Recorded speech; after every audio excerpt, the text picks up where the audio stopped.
बरामद की गई है। बड़ी खबर आपको बता रहे हैं, जबकि पुलवामा में सिक्योरिटी एहलकारों ने मुश्तबा शय देखी है, जिसके बाद आईडी होने का खदशा जाहिर किया जा रहा है। बम डिस्पोजल स्क्वाड को तलब कर लिया गया है। आपको बताएं कि बम डिस्पोजल स्क्वाड को पुलवामा में तलब किया गया है और कुछ देर पहले ये खबर आई थी शोपिया में कि शोपिया में भी आईडी जैसी शय, एक मुश्तबा शय देखी गई है, जिसके बाद जब बम डिस्पोजल स्क्वाड पहुंचा, तस्वीरों में आप देख सकते हैं, जब बम डिस्पोजल स्क्वाड पहुंचा तो पता चला कि ये आईडी है, जिसे आपको बताएं कि पूरे, इसके अलावा पुलवामा की बात करें तो वहां पर सिक्योरिटी फोर्सेस ने मुश्तबा शय देखी, जिसके बाद आईडी होने का खदशा जाहिर किया जा रहा है। लेकिन शोपिया के हवाले से आपको बताएं, दो तस्वीरें आपको दिखा रहे थे, दो तस्वीरों में आपने देखा कि किस तरीके से बम डिस्पोजल स्क्वाड का अमला पहुंचा और पूरे इलाके को मुहासरे में ले लिया गया है। तस्वीर आप देख पा रहे हैं, पूरे इलाके को ले लिया गया है तहवील में। मंजूर हमारे साथ पुलवामा से जुड़ रहे हैं। हालांकि शोपिया की अगर हम बात करें तो जो मुश्तबा शय देखी गई थी उसके बारे में जानकारी ये मिली है कि जो मुश्तबा शय थी वो आईडी है, लेकिन पुलवामा में अभी जांच जारी है। हमारे साथ मंजूर जुड़ रहे हैं, उनका रुख करेंगे। मंजूर, इस वक्त इलाके में बम डिस्पोजल स्क्वाड की टीम मौजूद है, क्या पता चल पाया कि पुलवामा में जो एक मुश्तबा शय देखी गई है वो क्या है? जी बिल्कुल, अगर हम बात करेंगे ये जो नागवाड़ी सड़क है, पिंगलिश नागवाड़ी सड़क, इस पर जो है सुबह जो गश्ती पार्टी है उन्होंने एक शाही देखी है, उसके साथ साथ कुछ तार मिली है, तो उसके साथ इनको ये शक हुआ कि शायद ये आईडी हो सकती है, इसलिए जो यहाँ पे इस इलाके को सीज किया है, जो यहाँ से जाने वाला रास्ता है उस पर जो है इसको बंद किया गया है और जो BDS है उसको यहाँ पे तलब किया गया है। वो जाँच कर रहे हैं कि आप ये देख सकते हैं कि ये माइन है, ये आईडी है या और कुछ है। तो लेकिन अगर हम दिखाएंगे ओवरऑल ये जो इलाका है, आप देख सकते हैं यहाँ पे जो फोर्सेस है यहाँ इनको तैनात किया गया है। किसी को भी इस इलाके में जाने की इजाज़त नहीं दी जा रही है, क्योंकि अगर हम देखेंगे ये बताया जाता है कि आईडी भी हो सकती है। अगर आईडी हो सकती है, मतलब जो सिक्योरिटी फोर्स है वो चाहती है कि कोई जानी नुकसान ना हो, इसलिए इस इलाके को पहले सीज किया गया है और जो जाँच है वो जारी है। अभी थोड़ी देर में पता चलेगा कि जो ये आईडी है या और कुछ है। तो लेकिन जो सिक्योरिटी फोर्सेस को जो तार मिली है उससे ये जाहिर होता है कि शायद ये आईडी ही हो सकती है। यहाँ जहां पर आप मौजूद हैं, जहां पर मंजूर आप मौजूद हैं, तस्वीरें आप दिखा पा रहे हैं, हम देख पा रहे हैं सिक्योरिटी फोर्सेस जो है बड़ी तादाद में वहां पर मौजूद हैं। कितनी दूरी पर वो जो मुश्तबा शय देखी गई है, आपसे कितनी दूरी पर है, जरा ये बताइए, फिर उसके बाद शोपिया का रुख करेंगे। हमारे साथ इरशाद जुड़े हुए। हाँ बिल्कुल सना, अगर हम आपको दिखाएंगे थोड़ी दूर पर ये जो है आईडी बताई जाती है, क्योंकि ये जो यहाँ पे सिक्योरिटी है, यहाँ सिक्योरिटी ने जो रास्ते हैं वो बंद किए हैं, इस जानिब किसी को इजाज़त नहीं दी जा रही है। तो ये कोशिश की जा रही है कि अगर आईडी हो तो कोई जानी नुकसान ना हो। बड़ी तादाद में यहाँ पे जो ड्रोन कैमरास है इनका भी इस्तेमाल में लाया जा रहा है, तो ये पता करने के लिए कि ये आईडी है या और कुछ है। तो लेकिन जो तार वगैरह सिक्योरिटी फोर्सेस को मिली है, इससे ये जाहिर होता है कि शायद आईडी हो सकती है। तो इसलिए तो शुरुआती तौर पर ये सिक्योरिटी एहलकार कह रहे हैं कि आईडी हो सकती है, लेकिन बम डिस्पोजल स्क्वाड इस वक्त मौजूद है और तस्वीरें सीधी तौर पर पुलवामा से जुड़कर मंजूर हमें दिखा रहे हैं, जहां पर ये मौजूद है। यहां से कुछ ही दूरी पर आईडी जैसी शय बताई जा रही की है, जिसे तहकीकात के लिए बम डिस्पोजल स्क्वाड को बुलाया गया है और मसरूफ है पूरी टीम और पूरे इलाके को आपको बताएं कि मुहासरे में ले लिया गया। मंजूर तस्वीरें दिखा रहे हैं, मंजूर वहां पर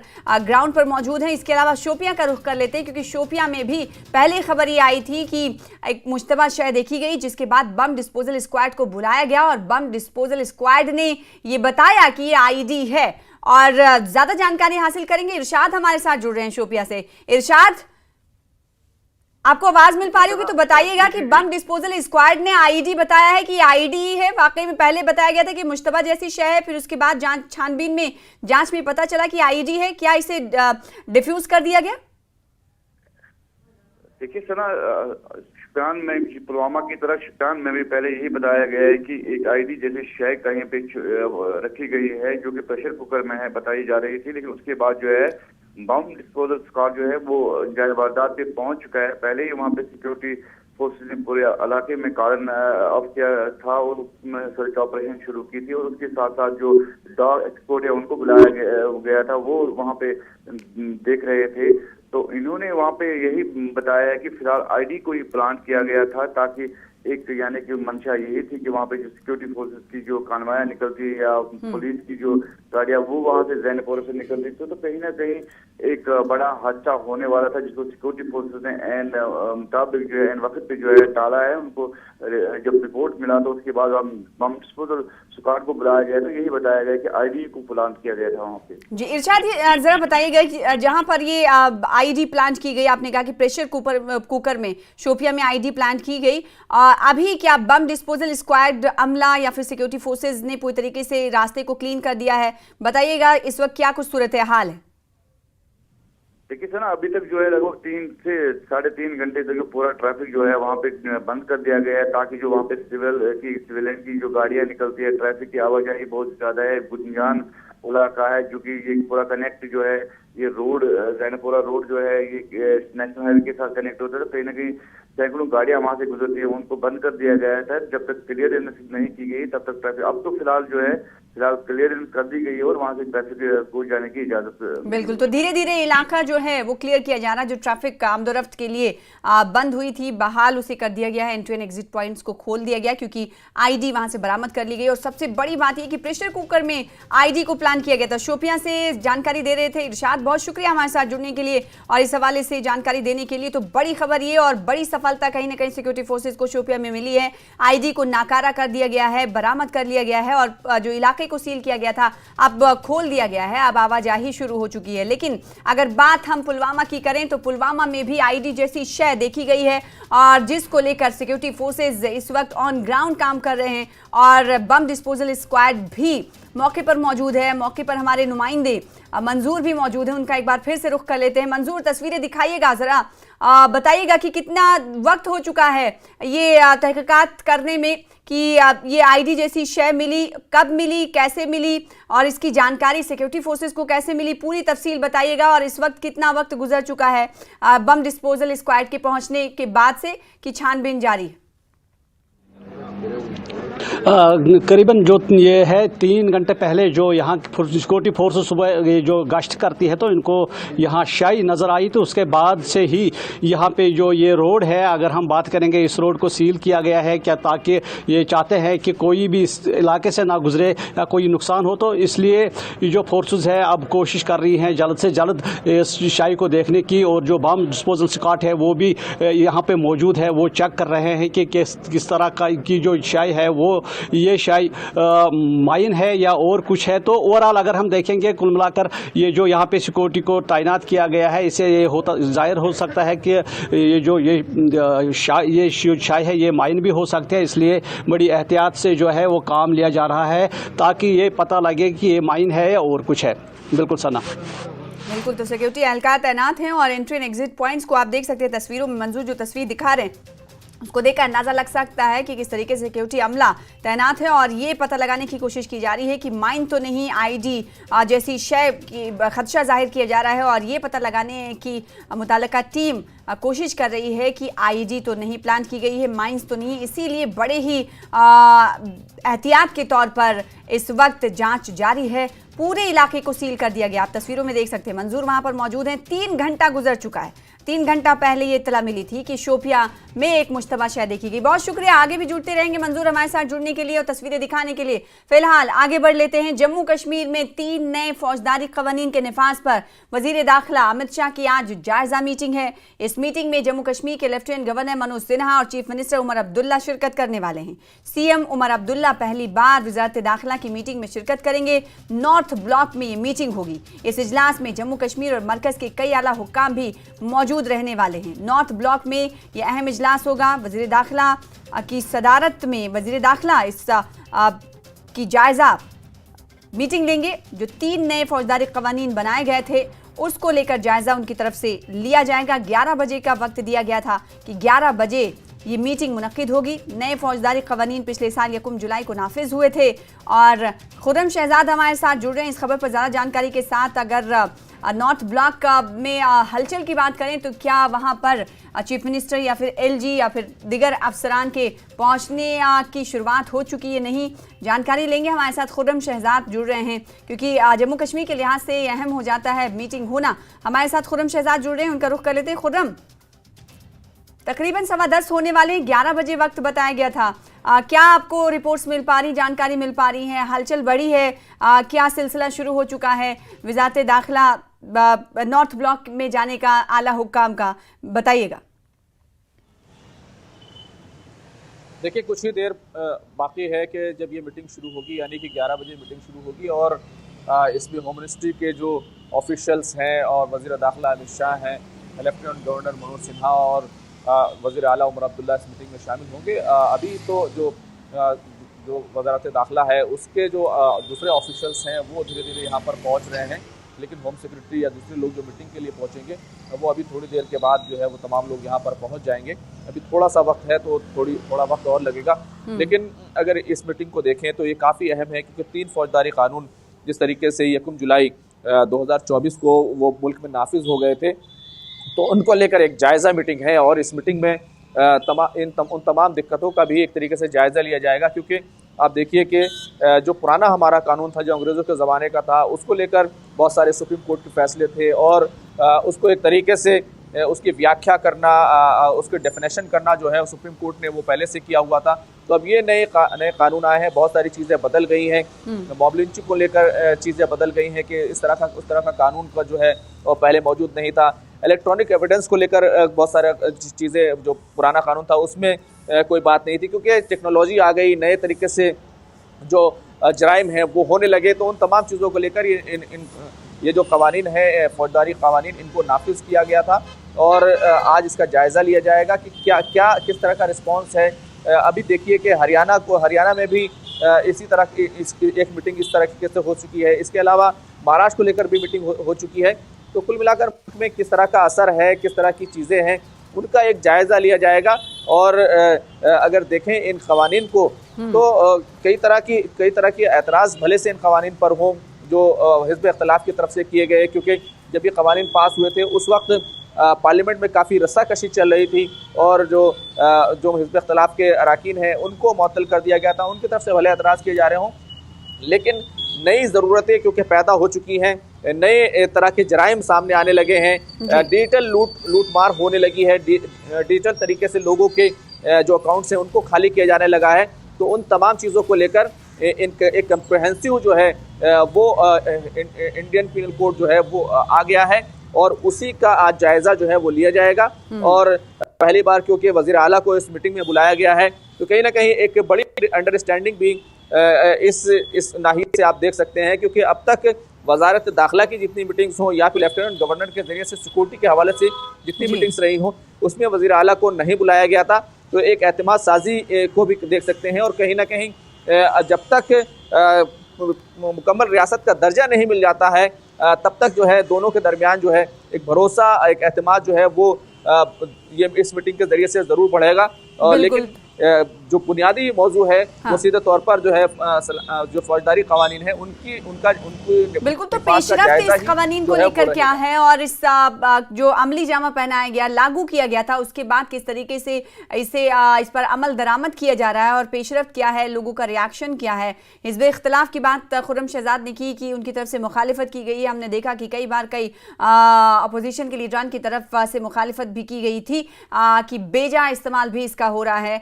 ऐसे में देखना ये होगा कि चीफ मिनिस्टर उमर अब्दुल्ला अपनी तरफ से क्या कहते हैं, क्योंकि जायजा मीटिंग है। अब देखना ये होगा मीटिंग के बाद, हालांकि 11 बजे का वक्त मुकर्रर है ये मीटिंग शुरू होने को लेकर जो वक्त दिया गया है। खुर्रम शहजाद, बहुत शुक्रिया हमारे साथ जुड़ने के लिए, इस खबर पर ज्यादा जानकारी देने के लिए। फिलहाल इसी के साथ रुकेंगे छोटे से ब्रेक के लिए, कुछ और खबरों के साथ जल्द लौटेंगे।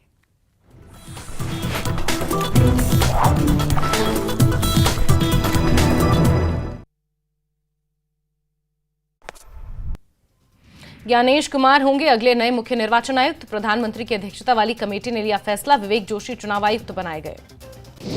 जम्मू विश्वविद्यालय में एक कार्यक्रम में उपराज्यपाल मनोज सिन्हा ने की शिरकत। कहा, नियंत्रण रेखा पर पाकिस्तान की तरफ से गोलीबारी और युद्ध विराम का उल्लंघन किया गया। सेना में दुश्मन को मुंहतोड़ जवाब देने की क्षमता है। माकपा नेता प्रकाश करात ने जम्मू कश्मीर का राज्य का दर्जा तत्काल बहाल करने की मांग की। कहा, चुनाव और केंद्र के वादों के बाद भी इसे बहाल क्यों नहीं किया जा रहा।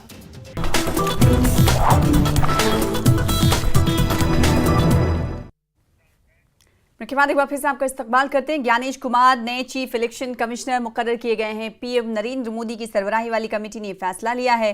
ज्ञानेश कुमार केरल कैडर के 1988 बैच के आईएएस अफसर हैं। वहीं विवेक जोशी इलेक्शन कमिश्नर बनाए गए हैं। इस मीटिंग में लोकसभा में अपोजिशन लीडर राहुल गांधी भी मौजूद रहे। 26 जनवरी 2029 तक इनकी मुद्दत कार होगी। और ज्ञानेश कुमार ने मरकजी हुकूमत में कई आला ओहदों पर खिदमात दी हैं। नौकरशाही में 3 दहाई से ज्यादा से वो सरगर्म रहे। जम्मू कश्मीर से आर्टिकल 370 की मनसूखी के फैसले में इन्होंने अहम किरदार निभाया। और इसके अलावा अयोध्या में जो राम मंदिर ट्रस्ट की तश्कील हुई थी उसमें भी ज्ञानेश कुमार का अहम किरदार रहा है। 26वें चीफ इलेक्शन कमिश्नर बनाए गए हैं ज्ञानेश कुमार। और इनकी मुद्दत कार की अगर बात करें तो 26 जनवरी 2029 तक इनकी मुद्दत रहने वाली।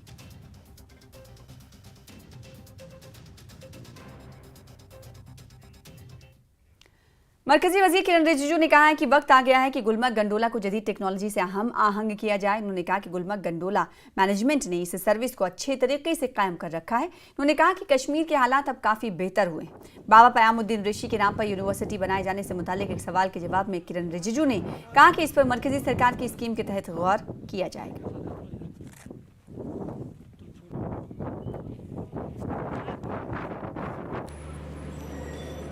आपने सही कहा, 15-16 हज़ार फीट पे चलना ये भी अपने आप में एक बहुत ही स्पेशल ओकेजन होता है।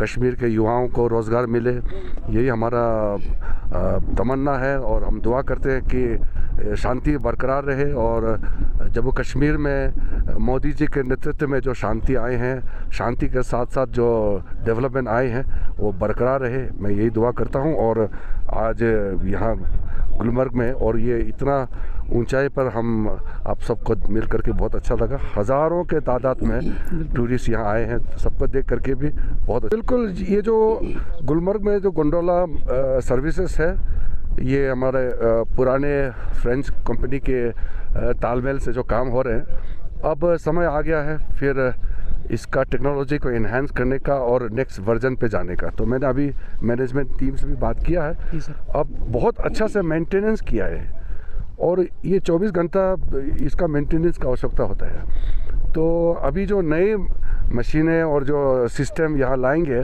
केबल कार, यहाँ का सारा जो मैनेजमेंट है ये बहुत हाईली टेक्निकल है। कश्मीर में हालात में बेहतरी आई है। आपने देखा कि किरण रिजिजू कुछ देर पहले न्यूज़ 18 से बातचीत कर रहे थे। उन्होंने कहा कि कश्मीर के हालात अब काफ़ी सुधर गए हैं और साथ ही साथ उन्होंने कहा कि गंडोला को जदीद टेक्नोलॉजी के तहत नए वर्जन पर लाया जाएगा। खेलो इंडिया प्रोग्राम और दिगर उमूर पर भी उन्होंने तबादले ख्याल किया। आपको बताएं कि खेलो इंडिया विंटर गेम्स 22 फरवरी से 25 फरवरी तक होना था, लेकिन ये मुलतवी कर दिया गया है क्योंकि ना काफ़ी बर्फबारी हुई है, जिसकी बाद जम्मू कश्मीर स्पोर्ट्स काउंसिल ने फैसला लिया और खेलो इंडिया विंटर गेम्स को मुलतवी कर दिया गया। उस पर भी किरण रिजिजू ने तबादले ख्याल किया और जम्मू कश्मीर स्पोर्ट्स काउंसिल ने कहा है कि एक बार फिर से जायज़ा लिया जाएगा, बर्फबारी होगी, फिर उसके बाद तारीख मुकर्रर की जाएगी कि आखिर कब खेलो इंडिया विंटर गेम्स को दोबारा इनेकाद किया जाएगा। तो कश्मीर में हालात में सुधार है। आप देख रहे थे कि जम्मू कश्मीर के हवाले से गुलमर्ग में पहुंचे थे किरण रिजिजू और उन्होंने इस मौके पर कहा कि अब पहले से हालात सुधर चुके हैं और साथ ही साथ मरकजी वजीर की तरफ से भी आपको बताएं कि ये कहा गया कि पहले से बेहतरी आई है। इसके अलावा दूसरी खबर की तरफ बात करें तो दूसरी खबर आप टीवी स्क्रीन पर देख पा रहे हैं पुलवामा से। पुलवामा में खुशकिसाली की वजह से कुदरती चश्मों पर मनफी असरात मुरतब हो रहे हैं। बदलते मौसमी हालात की वजह से ये मनफी असरात वादी के कुदरती चश्मों पर असरअंदाज होते हुए दिखाई दे रहे हैं। जिला पुलवामा में भी कई कुदरती चश्मों में पानी की सतह कम होने के साथ ही चश्मे सूख गए हैं। जिला पुलवामा के नेवा इलाके की तस्वीर है, जहां पर मशहूर चश्मा है बुलबुल नाग, ये भी पूरी तरह से सूख गया है। इसकी वजह से चश्मे पर मुनहसर वाटर सप्लाई स्कीम मुतासिर हो गई है। इससे मकामी लोगों में काफी तशवीश पाई जा रही है। वाटर बॉडीज तेजी से खुश्क होने से फिशरीज यूनिट भी मुतासिर हो रही हैं। आम लोग और महकमे फिशरीज का मानना है कि खुशकिसाली के साथ साथ वाटर बॉडीज में बढ़ती हुई आलूदगी से कुदरती वसाइल पर बुरे असरात मुरतब हो रहे हैं।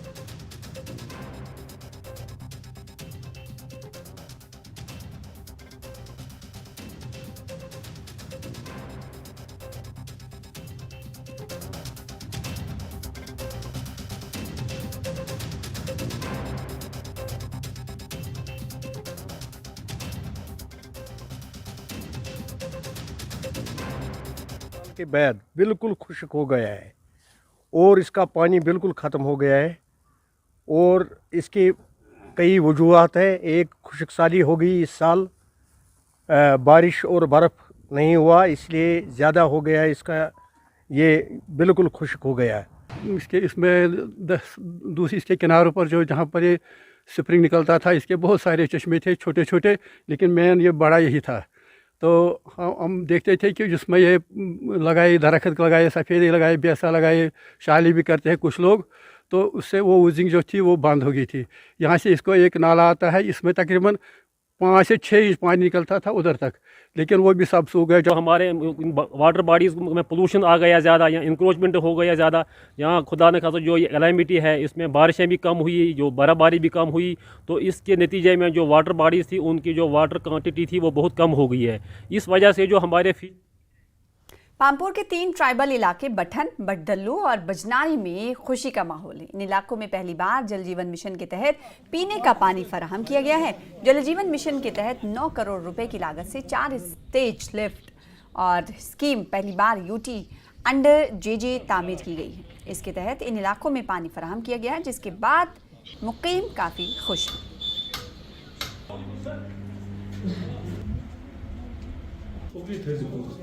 जीवन गवर्नमेंट ऑफ इंडिया के बहुत शुक्रगुजार हैं। अपने डीसी साहब को और आला अफसरान जो भी हैं उनके हम बहुत शुक्रगुजार हैं कि जिन्होंने हमारी मदद की और हमको ये पानी पहुंचाने की कोशिश की, और हम अब वो कामयाब भी हो गए पानी पहुंचाने में, क्योंकि यहाँ पानी नीचे से लाना ऊपर चढ़ाना पड़ता था। बहुत दूर से 7 किलोमीटर की दूरी थी, बहुत दूर से लाना पड़ता था, क्योंकि हमको इन सालों में बहुत मुश्किल पानी की हुई। हमको उठा के पानी दूर दूर से 5-7 किलोमीटर से लाना पड़ता था, घोड़ों पे लाना पड़ता था, औरतें लाती थी गड्ढों में सिर पर उठा के, और जिसके पास गाड़ी होती थी मगर गाड़ी नहीं। आज तो टैंकर आता था मगर सड़क की खराबी की वजह से टैंकर भी नहीं पहुंच पाता था हमको, क्योंकि सड़क नहीं थी हमको अभी सीधी। इस वजह से हमको बहुत मुश्किलात हुई। खास करके हमको 30 साल से इतनी मुश्किल थी कि यहाँ पानी कहीं मिल नहीं रहा था। ये 3 गांव है, बठन, बरदोला, बजनाड़ी, यहाँ पानी कहीं नहीं मिल रहा था। हमको पानी लाना है खिरू से, वो भी कंधे पर उठा के। 30 साल से बहुत मुश्किलात हुई। हम आज बहुत बहुत शुक्रगुजार है गवर्नमेंट ऑफ यूटी के, जल शक्ति मिशन के बहुत बहुत शुक्रगुजार है जिन्होंने ये स्कीम लॉन्च की यहाँ पर। और डोडा से खबर है, डोडा भलीसा में सेव फॉरेस्ट सेव नेशन मुहिम के तहत शजरकारी का काम शुरू किया गया। महकमे जंगलात ने सिविल सोसाइटी के इश्तराक से शजरकारी मुहिम में इनेकाद की गई, जिसमें मकामी अफराद ने बढ़ चढ़कर हिस्सा लिया। शजरकारी मुहिम मरकज की सेव फॉरेस्ट सेव नेशन मुहिम का हिस्सा है। महकमे जंगलात के अफसर ने बताया कि इस मुहिम को डोडा के हर गाँव में नाफिज करने का मंसूबा है।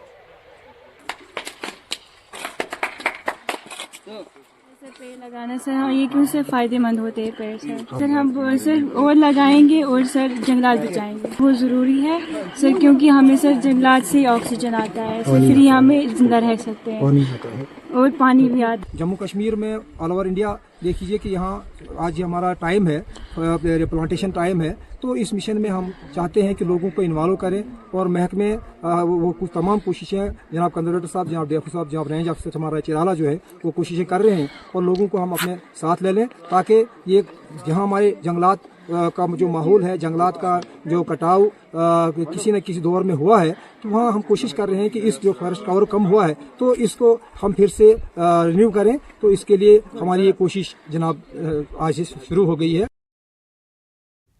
फिलहाल इसी के साथ इस बुलेटिन में इतना ही। छोटे से ब्रेक के बाद देखिए देश प्रदेश। आदाब।